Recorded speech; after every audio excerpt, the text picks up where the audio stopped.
he said, do you know it's snowing? And so I wandered out, and I was like, oh, wow, I haven't made a snowman for ages. And we were talking about making snowmen, and I said, you know that thing when you start rolling snow and you can make a snowman really big really quickly because you roll it and it starts picking up, and I started demonstrating. But only if the snow has already lain and you said it's snowing. Thank you. Yeah, but how... And all the water is hitting this barrel, and we're standing on the bridge.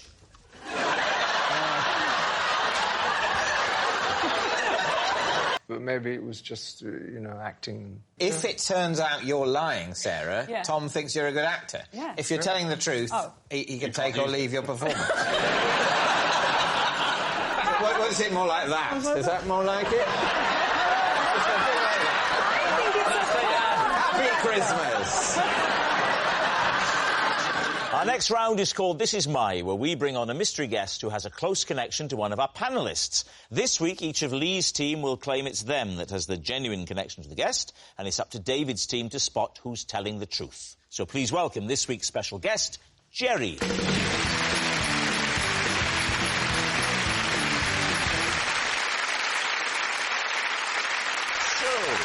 Sean, what is Jerry to you? This is Jerry, and he was the policeman who came to investigate when I was heard screaming during a Christmas game of Twister. Right, Sean's concerned copper. James, how do you know Jerry? This is Jerry. He's the fireman who every Boxing Day soaks me with water during a festive game of squirt. Right, James's fireman friend. And finally, Lee, what's your relationship with Jerry? This is Jerry. He's the paramedic who ticked me off last Christmas after I landed my drone in his ambulance. David's team, where to begin? Sean, you were playing Twister. Yep. What was the occasion?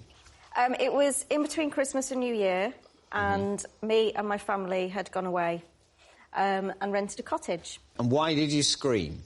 Because I think I had my left hand on red and right foot on green. Tricky.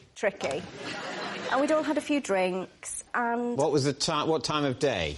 Oh, it was evening. Right. It was evening. I'd say about 10:30ish. OK. And my uncle fell on my face and I screamed.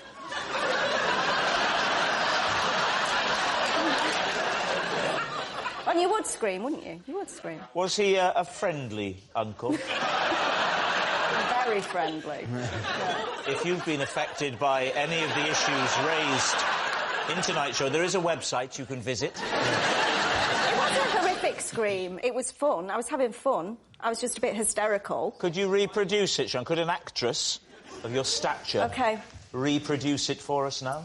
Imagine Lee is this uncle who's a little too friendly. You're never that happy when he turns up, no matter how many presents you think, oh, it's Uncle Lee. Oh. I like the way that you said she's a good actress, so she could play the part of the screamer, but I could just play the untoward uncle naturally. So, there you are. Why don't you demonstrate the Twister? James, what are you doing? Playing the Twister mat.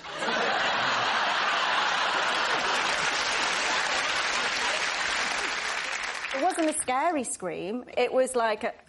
because I was having fun scream. How did the neighbour next door hear it, if it was just a little scream? Did the uncle let out anything as well? Did I certainly did not.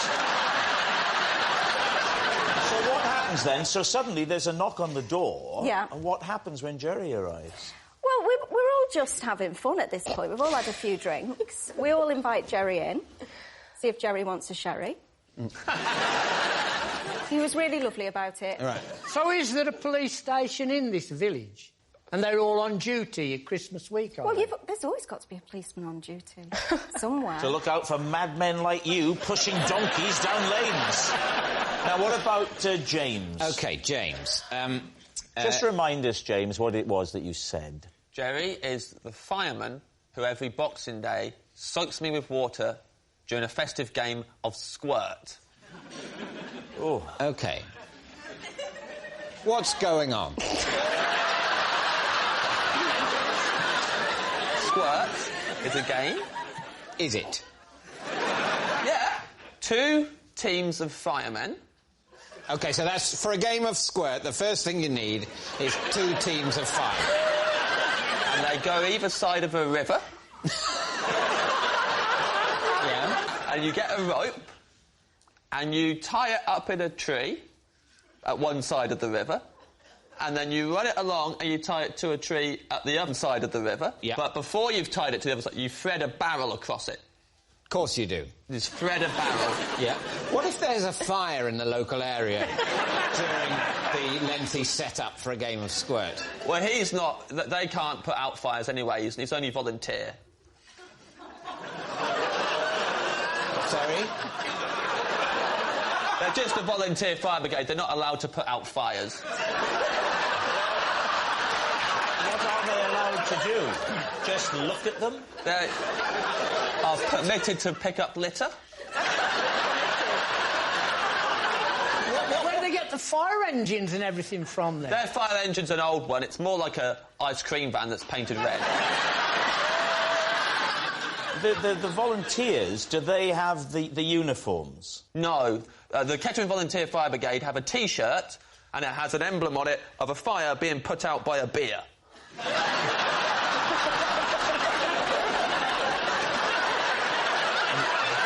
Talk us through the rules of squirt. OK.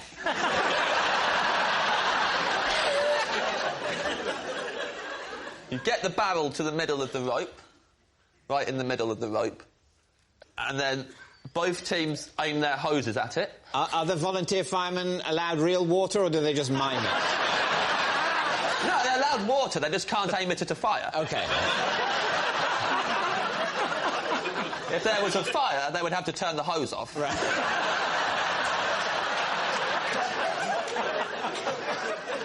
So what happens next? Someone's like, go! And then they both turn their hoses on and they aim it at the barrel. And what you're trying to do is you're trying to get the barrel, trying to squirt it along the rope so it gets to the opposition side of the bank. And all the water is hitting this barrel, and we're standing on the bridge.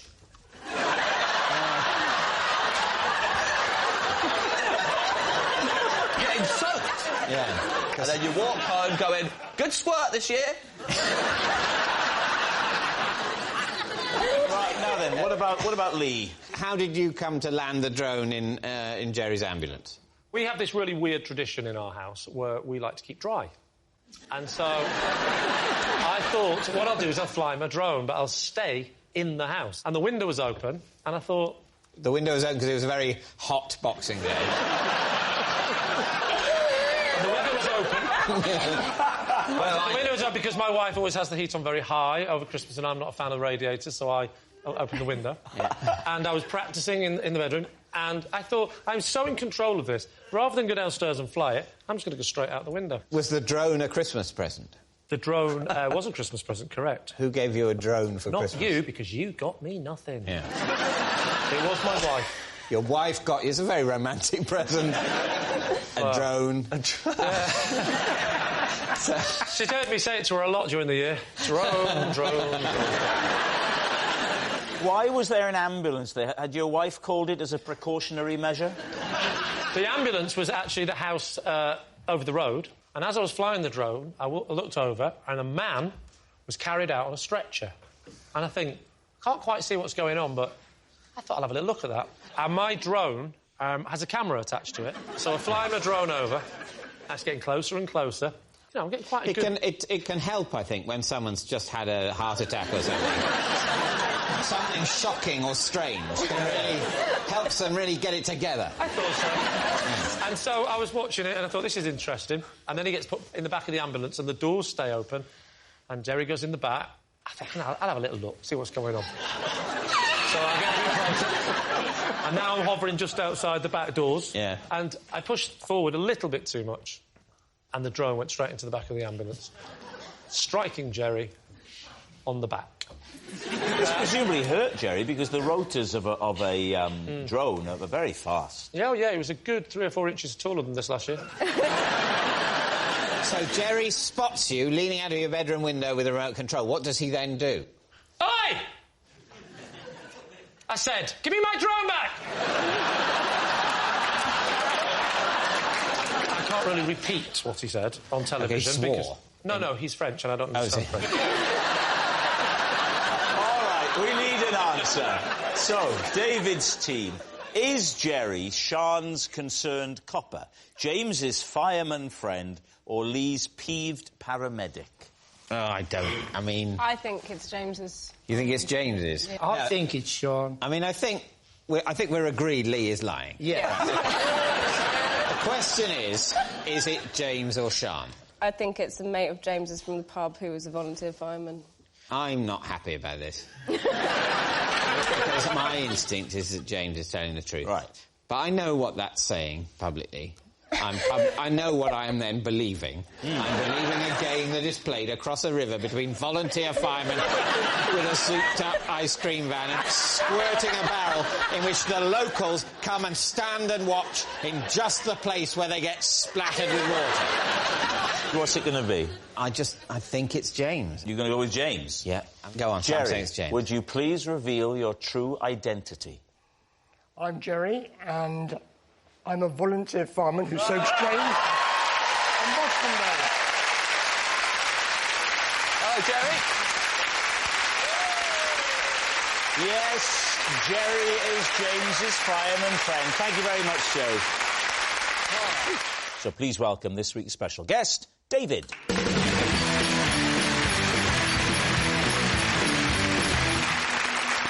So, Joe Lycett, what is David to you? This is my neighbour, David, and last year, to save money, we time-shared a Christmas tree. Ruth, how do you know David? This is David, and he walked into a charity shop just as I was donating the gift he'd given me a few days earlier.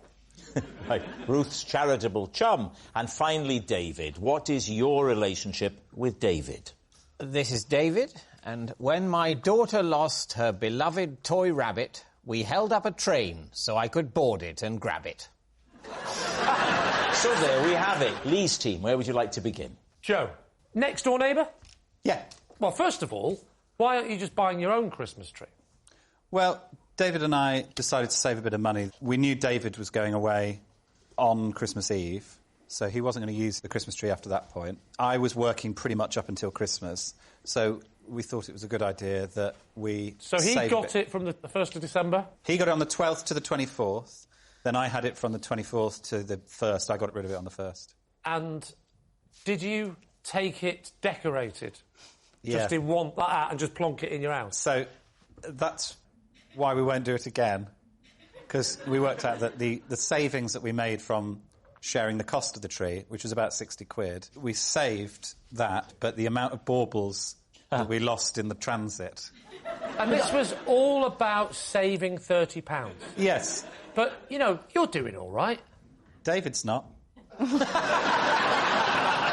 What was your Christmas setup after the 24th? Did you have people staying with you? They didn't stay, but they came for Christmas dinner. For the day? Oh, you remember they came to watch EastEnders? Yeah. You had the big row with them, don't you remember? We had the big row, yeah. Right, who would you like to question next? Ruth. Yes. Can you remind us of your... David's my cousin, and he walked into a charity shop just as I was donating the gift he'd given me a few days earlier. What was the gift? What was the gift, first of all? Right, it's one of those, you know, them really ugly porcelain pig things that open. Huh? You know them on... Cookie jar? Yeah, but smaller than a cookie jar. Not big enough for a cookie jar, so you couldn't even use it for that. So, sorry, you've gone into the charity shop to get rid of this pig thing? Yeah, that's the only words that can Your cousin's walked in? Yeah. And gone, taking a pig for a walk? What are you doing with a pig? I didn't expect him to be there. Did you carry on with the process of, like, let's get rid... Yeah, talk us through exactly what happened after he walks in. Right, David came in because he saw me. There was absolutely no other reason for him to go in the charity shop. You could tell he was really upset, but without wanting But to... did he mention... What did he say? He went, oh, what are you doing? Like, he just pointed at this pig that I'm holding.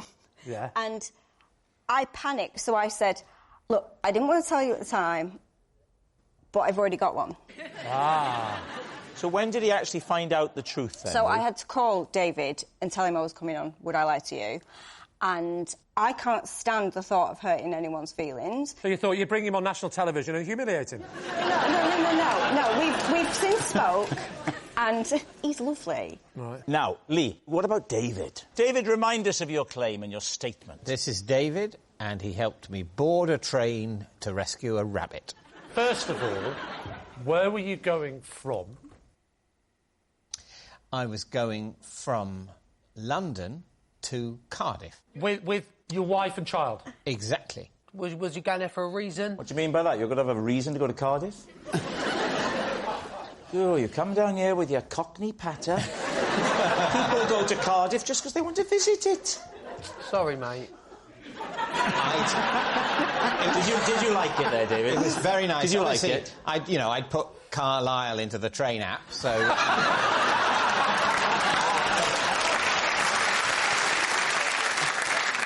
Talk us through what happened. Well, what happened? We got on the train, and she... this rabbit called Pink Rabbit. It's a pink rabbit. What's it called? She calls it Pink Rabbit. That's it. She's got your sort of creativity. Thank you. And it's her second favourite cuddly toy. Who's the favourite? The favourite is another rabbit. He's called Wiggles. Wiggles? Oh, OK. Aww. But Wiggles never leaves the house. Oh, has he got an asbo? It's better we always know where Wiggles is. Oh, OK. But Pink Rabbit is the favourite of the toys she will take out of the house. How had you acquired the rabbit? Where did the rabbit come from? It was probably a Christmas present at some point. But the thing is, it was around for a couple of years, among the various... She's got lots of toy rabbits and that sort of thing, and then suddenly, and I'm not quite sure why, Pink Rabbit came to favour. It was like Stalin emerging as the front-runner of the Politburo.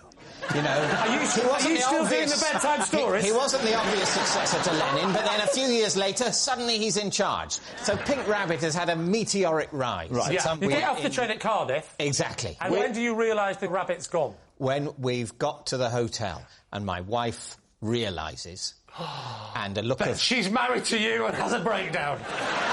Thank you. As always, you've made it so Christmassy. But then she sort of takes me aside and says, I don't think we've got Pink Rabbit.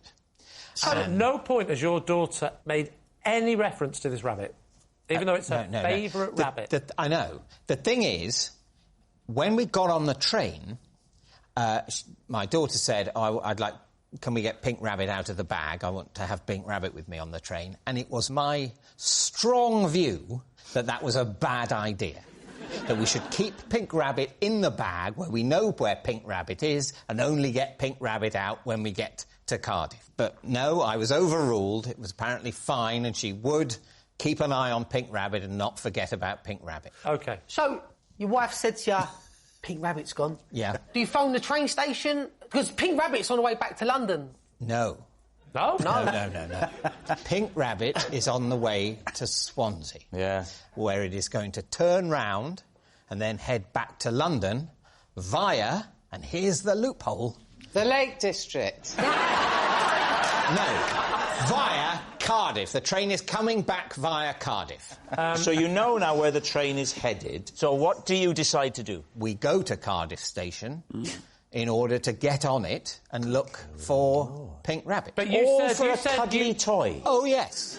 How many children do you have? One. Well, of course, classic only child scenario. I've got 5. I would have said the rabbit's dead. Get on with your life. So what happened? Well, we went to the station. Yeah. David was in the sort of glass room / booth next to the barriers. It's nice that he's brought it with him. We went up to him and said, look, we haven't got tickets for the train, but we don't want to get on the train. We want to go and retrieve a toy rabbit. And he looked quite stern and severe and then nodded and went, yeah, that's fine. And it was a wonderful moment of possibility. Right. So then what happened? The train comes into the station. My wife goes to the front of the train to talk to the driver. She's such a flirt. And we've worked out where our carriage would be coming in. Yes. I get on the right carriage to look for Pink Rabbit, and as it turned out, thankfully find Pink Rabbit, and then get off the train. The bit we haven't heard yet is that if you have specifically said, I don't think the rabbit should leave the bag, and then you get to the hotel and she says, oh, we haven't got the rabbit. How did that conversation go? Well, what can I say? I'm a hell of a guy. But what did you actually say? I did not say I told you so. You didn't say I told you so. I did not say you I told you so. You might not have said it with your mouth. Did you say it with your eyes? Oh, well, I can't Did you go... affect that, can I? Can't affect what they're doing. They're always admonishing everyone. But no, I didn't say that because I knew my wife would already have been thinking it. It was not necessary for me to say those words because they were already in her brain. So be honest. And at some point she is going to say, you told me so, for me, as indeed she subsequently did. And so that is when a relationship is working. We need an answer. So, Lee's team, is David Joe's frugal friend, Ruth's charitable chum, or David's rabbit rescuer? This is a tough one. I mean, Ruth is... It's not likely, is it? No, I don't think that's likely. I'm genuinely torn between David and Joe. I don't know. I've been in the same situation and lost a teddy bear at the airport, and I was gutted, cried for ages. I'm going to go with David, because I've been there. I have also been there, so I do feel that this could be true. I'm aware of, like, how emotionally damaging these situations can be, and for that reason, we didn't buy our children any toys. So it's hard to know. Fair enough. Really. Yeah. Joe, what did you think? What's David, it going to be? Go with David. I'll go with David. We'll go with David. You're going to say that David held up the train. OK. David, would you please reveal your true identity? I'm David, and David and I rescued his daughter's rabbit. Yes, David is David's rabbit rescuer. Thank you very much, David. So please welcome this week's special guest, Lucy.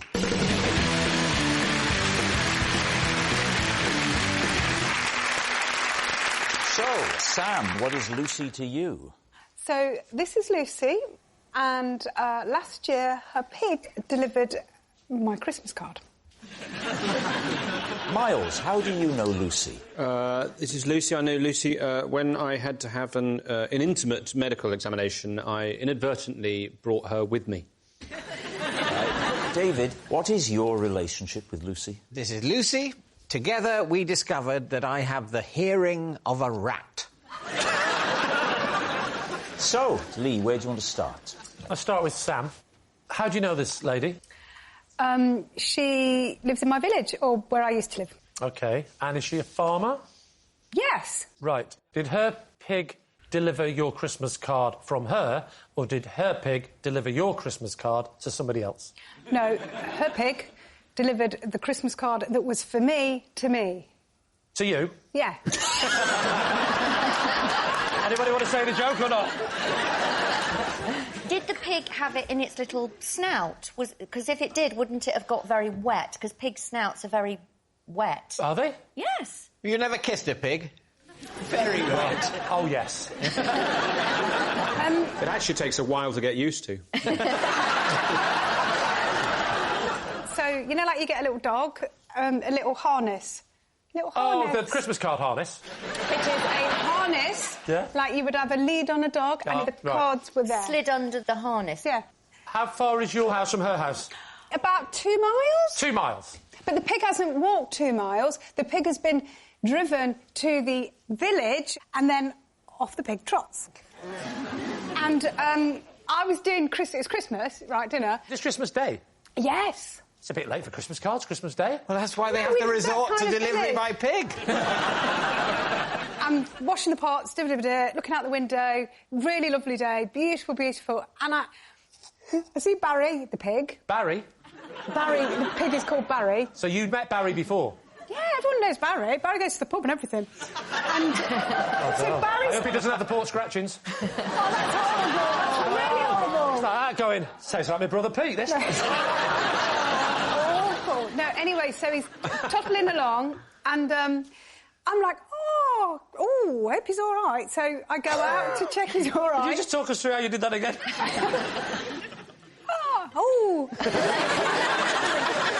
Where did the pig go after you'd taken the card? I picked the pig up because he's only little, pot-bellied pig. I think I've read recently that there's no such thing as a miniature pot-bellied pig. All there is little pigs that are young. I know a rescue centre that takes loads of pigs because Yeah. people have sold them as pot-bellied pigs and they're not. George Yeah, you have Clooney's to be got a pig. careful with that, though, because they can grow to be really enormous and people think they're really cute and little and all the rest of it. Yeah, but that's the same with kids, isn't it? OK. Who would you like to question next? Sorry, Miles, can you remind me? Yeah, when I had to have an intimate medical examination, I inadvertently brought Lucy with me. OK. Tell us about the medical examination. Right, well...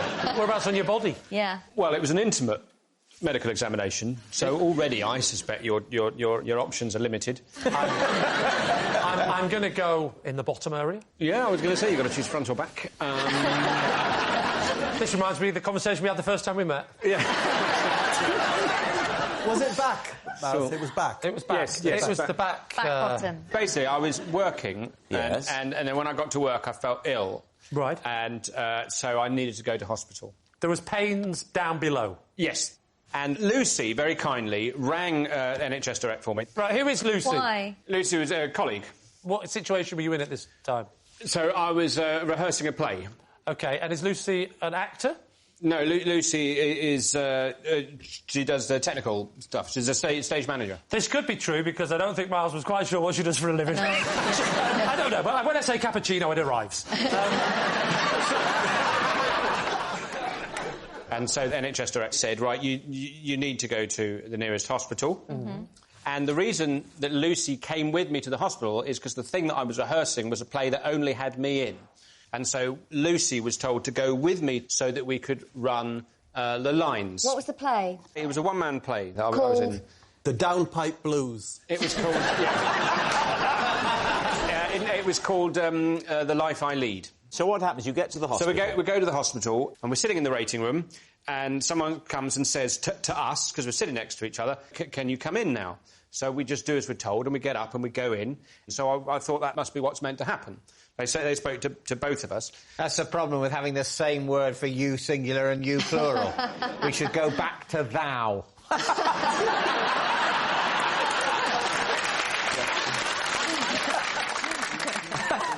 So we went in, and the doctor, she says, I've got to examine you, so what you need to do is take your pants and your trousers off, get up onto that bed there, turn onto your side so your back is facing me. And I went, OK, and at that point Lucy went, I really don't think I'm meant to be in here. and the doctor, she said, no, it's absolutely fine for partners to be here. And she went, I'm not his partner, I'm his colleague. And that's when Lucy left the room and the examination reached its very happy conclusion. Yeah. Now, what about David? Just remind us, David. This is Lucy, and together we discovered that I have the hearing of a rat. Oh, yeah. How did this get discovered? Well, in our house, we were wondering for some time if there might be some mice about. I'd seen a mouse outside, and I think my wife had sort of wondered whether she'd sensed some scurrying, but it was You weren't probably... staying at Disneyland, were you? It wasn't a 7-foot person with a French accent again, was it? Yeah. Anyway, I then went away for a couple of days for work, which I occasionally get. I then returned home late one night and went into the kitchen, and I could hear a distinct, high-pitched... And I went out of the kitchen, and it stopped. And I went into the kitchen, and I could hear it. And I thought, is there something wrong with me, other than the usual? And I wonder, is it something weird that the fridge is doing? Or the wine fridge? Yes, we're doing OK. or the dishwasher? It's like a dream come true. Anyway, I'm not sure. I asked my wife about it, and it turns out she's bought something which is a plug-in mouse-scaring noise machine. And it was the frequency that was being emitted by this plug-in machine. And it should be inaudible to humans. Should be inaudible to humans. And where does Lucy come into this story? Well, I mentioned it to my doctor, and they said I should have a hearing test because it's an unusual thing, and I wouldn't want to only hear things that rats and mice could hear. So I went to have my ears tested by Lucy. Nothing else, though? I mean, if the dog whistle went off in the park. Would you hear it? Well, I don't know. I heard that. I don't know what frequency that was. I didn't hear anything. Yeah, did you hear anything? Did you hear it? I didn't hear anything. No, there was a little sort of rodenty sneeze there that Rob did, which probably only I can hear. I like to think it's a superpower, really. All right, we need an answer. Lee's team. Is Lucy Sam's farmyard friend, Miles's check-up chum, or David's ear expert? It's Miles for me, Lee. Miles? Yeah, because I have so many problems with my bottom. Yeah. I walk into the doctor's surgery like this, and he just says, "Hello, Mr. Mortimer." You say it's Miles? For me, yeah. Have you had similar examinations? Every single week. What about you, Sarah? Who are you going to say? Oh, Sam. Sam for you. I'll go Miles. You say it's Miles? I think it might be Miles. OK. Lucy, would you please reveal your true identity? I'm Lucy, and Miles took me to his intimate examination. Yes, Lucy is Miles's check-up chum. Thank you very much, Lucy. So, please welcome this week's special guest, Mike.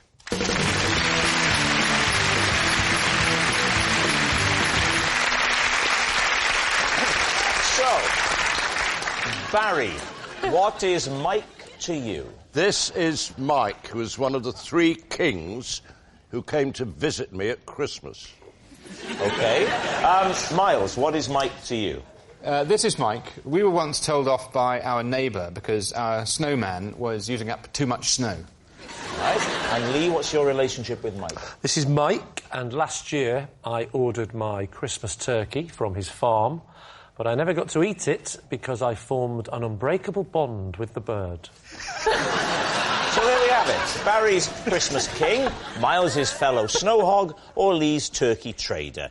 David's team, where would you like to begin? So, Barry, your story is unclear at the moment. Are you saying that you're the baby Jesus? No, it was Christmas, and 3 kings visited me. Kings, what countries were they king of? They were not kings in the regal sense at all. In what sense were they kings? In sense of their name. Their surname was King? Yes. I get it now. Suddenly it's more plausible. Here we go again. What are the names of the 3 kings? Yeah. Mike. Phew. Tony. Tony King. And Dennis. Dennis King. Dennis King. It's a very warm memory I've got of them visiting. I was in hospital. They visited you in hospital? Yes. Can we ask the nature of your hospital visit, or is that too personal a question? Oh, there might be people eating and watching this. There won't be anyone watching it, but there might be people eating. I was bandaged up extensively. Like a mummy? I was. That's true. You were bandaged all over? Yes. But you don't think it appropriate to say why? Well, if you insist. Yes, we do. Eczema. Oh. Happy Christmas time. Happy Christmas time. Happy Xmas.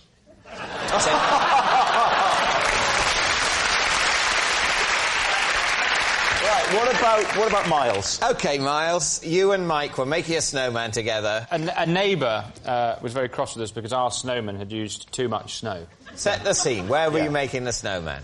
Northampton. So you live in Northampton? No, I don't live there. Mike lives in Northampton. And I was staying in Northampton. And why were you staying with Mike? Yes, because he rents rooms to actors. So what was the play you were doing in Northampton? It was called The Way of the World.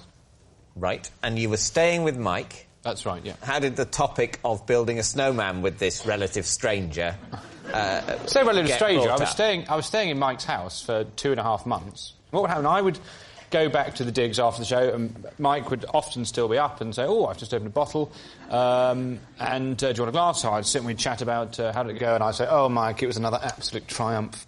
And, so you got to know Mike, and then one day it snowed, and Mike said, "We're friends now." And at that point, words weren't necessary. You both looked at each other. Come on, Mike. So that it snowed. Yeah. And who brings up the subject of building a snowman? Oh, well, Mike smokes, so he would go outside on the doorstep. And one night That's when he noticed the snow. Well, he hadn't looked out the window at that point because I was telling him theatrical anecdotes, so he was absolutely riveted. He'd have no reason to look anywhere other than straight at, whichever part of my body I was using to tell the story. Which parts of your body can you use to tell stories? He's a proper actor. He tells stories with his whole body. It's not just neck-up cynicism. So Mike hadn't noticed the snow. He went outside. He said, "Do you know it's snowing?" And so I wandered out, and I was like, "Oh wow, I haven't made a snowman for ages." And we were talking about making snowmen, and I said, "You know that thing when you start rolling snow and you can make a snowman really big really quickly because you roll it and it starts picking up." And I started demonstrating. But only if the snow has already lain and you said it's snowing. Thank you. Yeah, but how? I think what you're underestimating, Miranda, is the length of Miles's anecdote. It starts snowing, and then the anecdote finishes. It's about 6 feet of it. Now it seems more plausible. Yes. Yeah. Right, and then what happened? I used the snow from probably about 3 or 4 houses.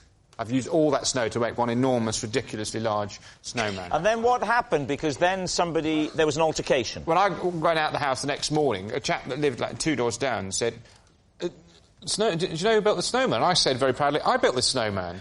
And he said, "Well, you've used up all the snow, haven't you?" Does this house have a back garden?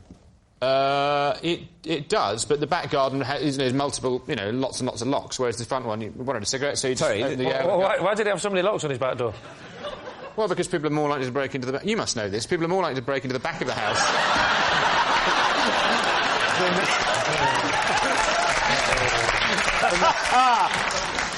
than the front. Yeah. Now then, Lee's story. Lee and your bird. Mike sold you a turkey, is that right? No, I went to his farm to choose a turkey, but I never got to eat it because I formed an unbreakable bond with that bird. And it's here tonight! What was the nature of this bond? I went to the farm in around about beginning of November, and you choose your bird, and then I was driving past again, and I thought I'd just pop in, have a look at my bird. And so he showed me, and that's when I had a proper look at it, and it looked back at me.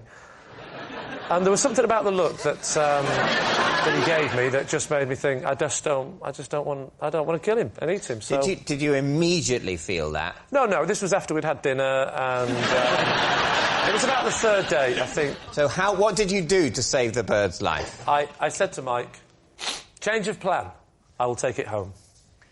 What did you have for Christmas dinner that year? We had turkey. But not that turkey. So did you say, I'll take him as a pet, and I'll kill that one, chop its head off? Because he won't give me the time of day. So where do you keep a turkey? In the first place, in the shed. I cleared away all the sharp implements. A bit of potpourri in a bowl. If you're not going to take my story seriously, Stephen, I don't want to talk to you. How did your wife react? She was well, she, as you know, lives in the shed as well, so she was... She wasn't happy, and she said, I think it's time I made a move into what she calls the house. So, I let her in the house. What did you call the turkey? Istanbul. Istanbul? Why? It's in Turkey. Turkey.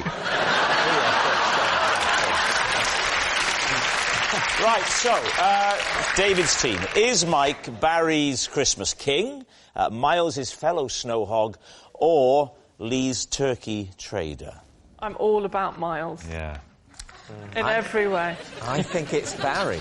Do you? Do you? Do we think Lee is definitely not... We think Lee is definitely not true. So you think it's Miles? I think it's Miles. Stephen's saying Miles. Sometimes I'm saying Miles, sometimes I'm saying Barry. I'm confused. It's Barry. You say it's Barry? OK. Mike, would you please reveal your true identity? Yeah, I'm the Mike King with the 3 kings who visited Barry on Christmas Day. Yes, Mike is Barry's Christmas king. Thanks very much, Mike. Thank you. So please welcome this week's special guest, Mick.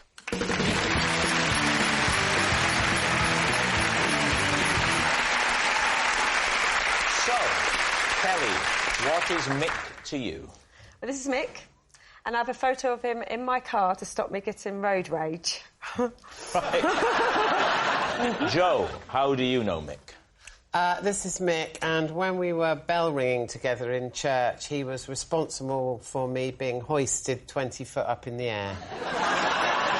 And Lee, what's your relationship with Mick? This is Mick. His surname is Partridge, and I once had to rescue him when he was stuck up a pear tree. So, there we have it. David, where do you want to start? OK. Can you do me a favour? Can you start with these two, because I might need a while. Kelly, why have you got a photo of Mick to avoid road rage? How does that help? Mick's known me for a long, long time. So he used to have to calm me down quite a lot on the track, and then he used to come and watch some of the races, because obviously when you're a young kid, you get your family members and friends and things to come. And so, because Mick used to always make me smile when I was stressed, he gave me this one photo. And what is he doing in the photo? Smiling. Is he wearing anything, or...? Well, luckily, it's just a headshot. Do you ever get road rage, Ruth? Is that something that affects you? I do get annoyed, but I don't show any anger or rage. I tend to just smile or blow a kiss or wave at them in an annoying fashion. In an ironic... ironic man. Yeah, David, I would imagine you're an absolute brute at the wheel. I am not legally allowed to drive a car. Oh. Does that mean you drive a car illegally? No, I haven't... what's the expression? Passed your test? Yeah, that's it. Test. But have you ever had lessons? Oh, yeah.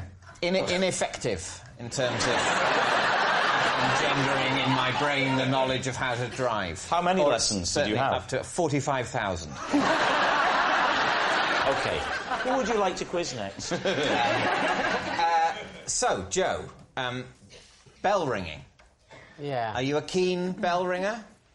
Not anymore. Were you a keen bell ringer? I was never really that keen on it, if I'm honest. Have you ever been bell ringing? I have been bell ringing. Where was it, and why did you give it a go? It was in a church, David. Yeah. What was the church called? I can't remember, actually. Saint Somethings. No, that narrows it down. Yeah. Can you remember where it was? Yeah, it was in a village in Kent. OK, that's plausible. If she'd said North Korea, we got a question. What was the scene? Well, picture the scene for us. Well, what happened was I had been to church a few times. I didn't like it. So when was this? What age were you? About 12. Right. And so I could either have gone in the church choir or been a bell ringer. And what happened? What did Mick do that led to this? Well, it was a sort of prank that used to be played on new ringers. And what happened was that Mick said to me, "Can you hold this a minute?" And I just put my hand up without looking, held onto the rope and just went like that, right, like 20 feet up in the air. Yes, I did. Rob. How old was Mick then? A couple of years older than me. So you were about 12, he was sort of 14. Oh, so he was a young lad doing it. I was imagining him at the age he is now. It's before the service. You're doing the pre-service bell ringing. Yeah. Why aren't you on your own bell rope? What are you doing there that you're able to respond to his call, you know, grab hold of this? Which is a dangerous thing to respond to without looking in all sorts of circumstances. Not quite as dangerous as your impression of bell ringing, which looks more like cow milking. You're going like this. Sorry, I'm no sort of mime. But what is it more like that? Is that more like it? Happy Christmas! You have to get it from one position to another position, and while you're doing that, that's when it's dangerous. And how do you do that? Is that using the rope, sort of, you yank it along with the rope? You have to pull the rope in a particular way. Oh, well, it'd be a nice chance for you to demonstrate how you pull it. Well, when you're actually ringing a bell properly, you start by putting your hand up and getting the end of the bell rope, which is about that far above your head. You pull that down and you catch the fluffy bit, and then you pull that down with both hands, then you let go one hand and let it go right up, so it's like that. So that's ringing a bell. In order to get the bell in the right position, you pull it like this. And as you pull it... That's why he married me. Now, what about Lee and his claim? Yeah, no, that's not true. OK, what was he doing up the pear tree, Lee? He was rescuing a cat. No further questions. Where was the pear tree? Next to the cat. The pear tree was in the grounds of a pub. OK, and this was like in the beer garden? We were having drinks outside in the beer garden. Yeah. We had a bit too many. We went back inside. It got dark, got late, and then we were staying in a local hotel. Everyone was going out to get the taxis home, and that's when I heard a scream. Help! What the pear tree? And, I thought... What? I remember saying, hark. Did you know Mick? Was he one of your friends who'd gone to the pub? Mick, it turns... I never met him before in my life. Mick, it turns out, was the landlord of the pub. Right. And which answers the question why we weren't getting served, but we'll forget that for a minute. Yeah. How big a tree was it, Lee, and how high was Mick? The pear tree was quite high, I would say. Using Mick as a measurement of 1, I would say it was about 5 Micks. How did you actually rescue him? So I shouted up, "What are you doing up there, mate?" And he said, well, this is what I heard at the time. Came up to her. I said, "You'd have to shout, mate. You're 5 Micks up." He's right at the top. It's a 5 Mick tree, and he's right at the top. Yeah, I was thinking he'd be about 3.5 Micks. Yeah. Well, to be fair, though, he was sort of lying on the branch, so his head was only 4 Micks and a bit high. Right. And he said, "Well, go and get help." So I said, "Well, have you got any ladders?" He said, "Yes." And I said, "Right, well, good luck," and off I went. But how had he got up there? How did he manage to get up in the first place? How did he manage? Well, he clambered up. So the cat was, it turns out, was at the top of the tree, right at the top. I'm talking 5.5 Micks because there was a thin branch on the top. So he's basically... A pear tree is full of... That's the word. For a very brief period of the year. Yes. Yes, Is he up there at... Well, would you believe that this cat was partial to a pear? So it wouldn't have happened any other time. He says he's always like this, his country bloke. Always like this, he is. But he wouldn't go for a near pear. Not or one of the many that drop on the floor. Not one that had fallen. David, it was the last pear. We'd eaten the others. So it wasn't full of pears. There was only one pear it was full at of the top, no. like an angel. He was full of pears when he started climbing. He'd been up there for 2.5 seasons. So off I went and got the ladder, clambered up the first bit of the ladder, and I just sort of helped Mick down onto the ladder, and we became lovers. So I'm not looking. All right, well, we need an answer, so David's team is Mick, Kelly's calming companion, Joe's bell-ringing buddy, or Lee's partridge in a pear tree? I think it's Joe that's telling the truth. Do you know why? Because of a rope action. You think it's Joe? Yeah, and I don't know what it would take to calm you down, Dame Kelly. I don't think Mick is the answer, though. Oh. He looks calm now. You want to see him on the top of a pear tree gripping a cat. Absolutely invincible. What are you thinking, David? I think it's Joe, that's what I think. You think the bell ringing? Ruth thinks... Possibly. Bell ringing? Bill? Yeah, I'll go with bell ringing. The bell for Bill? Yeah. OK. Right. They all think it's Joe. Mick, would you please reveal your true identity? My name is Mick, and I was responsible for Joe being hoisted 20 feet off of the ground. Yes, Mick is Joe's bell-ringing buddy. Thank you very much, Mick. Thank you. So please welcome this week's special guest, Dennis.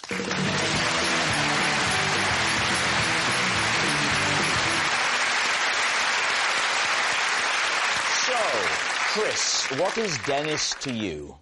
This is Dennis. We once staged a burglary to cover up for the fact that we'd been bunking off school. Sarah, how do you know Dennis? This is Dennis. He's the park gardener who came to my aid when my legs turned to jelly mid-run. And finally, Lee, what's your relationship with Dennis? This is Dennis, or as I call him, Squeaky Diesel. I always fill up at his petrol station because his unbelievably high-pitched voice always cheers me up. So there we have it. Is Dennis Chris's burglary buddy, Sarah's gardening angel, or Lee's falsetto friend? David's team, where would you like to start? So, Chris. Yes. The two of you staged a burglary. Yes. Explain how that helped cover that you were bunking off school. Well, because when we bunked off school, it was cold sometimes. Yeah. So you had to go into a house. Yeah. So we went to Dennis's house. OK. And the key wasn't where it normally is. Dennis's house is locked? Yes. Why didn't you then try your house? Because my mum was in. OK. Good answer. So I climbed the drain pipe to get in the house. Right. So what... Because there was only a window open, sorry, on the second floor. And you got in that way successfully, or not? No, not successfully. OK. To try and get the window latch down, which is down there, with my hand, my knees have gone through the window. Right. Did it draw blood? No. Everything shattered that way. Shattered that way? Was it made out of windscreen glass? So I went downstairs to let... Why hadn't Dennis... Do you remember his name? Your old school friend? Why hadn't Dennis... It's Dennis's house. Why were you having to do the climbing? Good question. Yeah. I know why, because Dennis... Don't say it like you've just thought of it. You've got to act in this show. Right. Dennis climbed up the drain pipe first. Right. Right? But his arms are not as long as mine, so when he put his arm through the long latch window, he couldn't quite reach it. So, you climb in, you go downstairs, you let Dennis in. What happens then? Well, we then realise Dennis is going to be in trouble with his mum and his dad when they get home from school, so... Were they at school as well? were they slow learners? They were teachers! Or they were teachers? At the school that you went to? Not at our school, no. So what do you do, then? So Dennis came up with this great idea of making it look like a robbery. Mm-hmm. So he said, let's break into the gas meter... Murder a postman. Scatter his body parts around. We wish you a Merry Christmas. I think he used the screwdriver. Flicked up the corner flap, put his hands in, and got the 50p's out, and then we were gone. What did you do about finding somewhere warm to... Did you use the 50p's to get a hotel room? All right, who next, David? Sarah. Yes? Tell the story of your encounter with Dennis. I'd been out drinking alcohol with friends. I was over 18 and it was fine.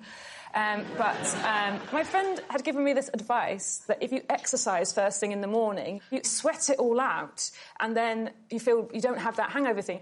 So I ran from my house to the park and then I was just starting to go round in a loop and I was going to be so ill. I just kept thinking, be sick in a bin. No, don't be sick in a bin. And I was really desperate for water. And This is like listening to Paula Radcliffe. I was so concentrating on not being sick, I didn't realise my legs had gone to liquid. And then I just had my face in the grass. And I was thinking, I'll just stay here, hopefully. Everyone will think I'm a dead body. And what did Dennis do? Well, Dennis came over and took my pulse. So that I could kind of feel... Bit sinister. So did he say... No. What was Dennis doing in the park? He works there. He's a park gardener. He's a park gardener, like Percy the Park Keeper. Percy the Park Keeper? You've not read that? No, have you? Yes. What is it? It's a children's book. Why are you reading it, then? Because I'm a father. He's got to have something to do when he's allowed to see them on a Friday. So he's taking your pulse. What happens then? Well, he kind of took me up and walked me to a bench and then went and got me some water from the little hut where he works. A lovely man. I'm going to write a series of kids' books. All about him. Not sure it's the right market. Dennis the Menace has got a different ring to it now. Right, what about Lee? Lee is squeaky diesel. So where is this petrol station? It's about a mile from my house. So it's also convenient? Oh, yeah. I mean, it's not so high-pitched that I'd drive to Harrogate. OK, fair enough. Can you give us an impression of how... Well, I could try and do an impression, but obviously I find impressionism is for the lowest form of entertainment. Shall I play you? Like, if I be you in your car, would that help? Can you do impressions of me? Can you... Oh, all right, I'm Lee Mack. The diesel's running... See, look, everyone thinks it's great. It's good with the way you said, I'm Lee Mack, because that clarifies who you're trying to be. Did you come up with the name Squeaky Diesel? I was that one, yes. And does Dennis know that? He does now. But he didn't before? No, he has no idea what he's doing on the show tonight. I just told him, come along, I've got a free jumper for you. You know what he said? That's very kind, thank you very much.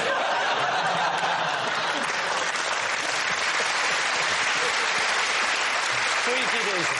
OK, one question, this might trip you up.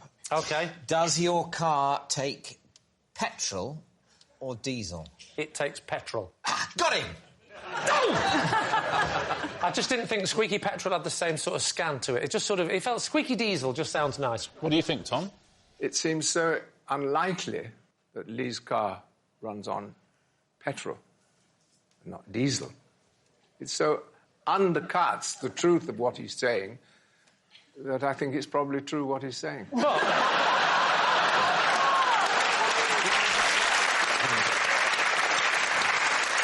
So, we need an answer. David's team. Is Dennis Chris's burglary buddy, Sarah's gardening angel, or Lee's falsetto friend?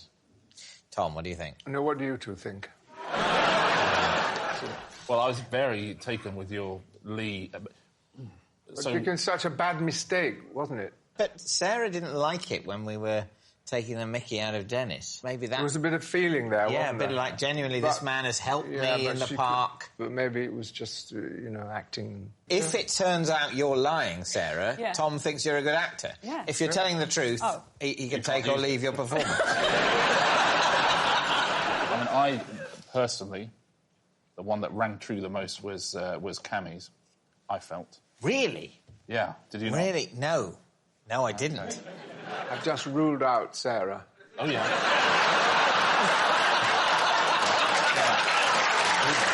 Well done. Beautiful acting, Sarah. But it's definitely acting. Yes. Richard, would you like to rule anyone out? Yeah, I would rule out Lee, I think. OK. Well, I mean, that's very easy then. If you're ruling out Sarah and you're ruling out Lee, I'll rule out Chris and we can move on. It is time to make a decision. So you think... OK, Sarah. It's Sarah. OK, you're saying it's Sarah. You're saying it's a good man. I'll be so unhappy if I'm wrong. If I'm wrong, Christmas is over. OK, they're saying that it's Sarah. Dennis, would you please reveal your true identity? Yes, I'm Dennis, and Chris and I staged the burglary together.